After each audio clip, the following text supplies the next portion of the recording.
मुखिया जी। अरे अरे आबा नौजवान, का हाल बा? ठीक बा मुखिया जी।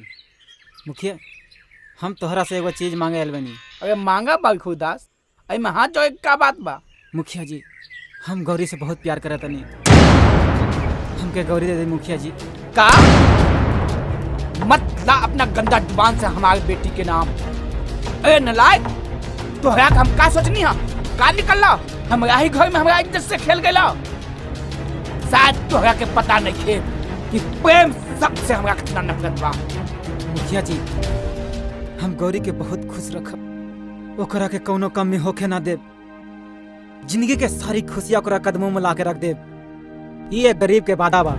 कहाँ हमारी बेटी महलों में रहने वाला, कहाँ तू झोपड़ी में, तू क्या खुश रखबा?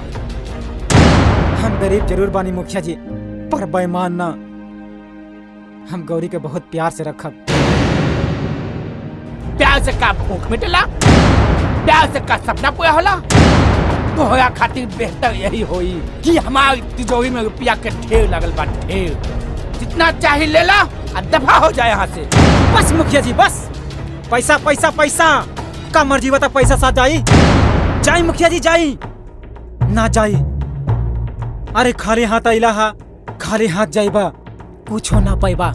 अरे दुनिया में सबसे बड़ा इंसान खातिर पैसा ही ना होला, दुनिया में सबसे बड़ा इंसान खातिर खुशी होला, प्यार होला। और हमरा प्यार हमके दे दी मुखिया जी, दे दी मुखिया जी। बंद कर अपन बकवास। तू लोगन गदनी नाली के कीड़ा ही रहबा, इंसान ना। हमारे जितने जितने हाल गौरी से मिलन कब्बो ना होई। निकल जा हमारे घर से, फिर अपन मनहूस शकल कब्बो ना दिखई हा। चले जा यहाँ से। जाता नहीं, लेकिन एक बात याद रखिए मुखिया जी, हम वो पागल प्रेमी हैं कि अपना प्यार पावे खातिर कुछ भी कर सकेला, कुछ भी।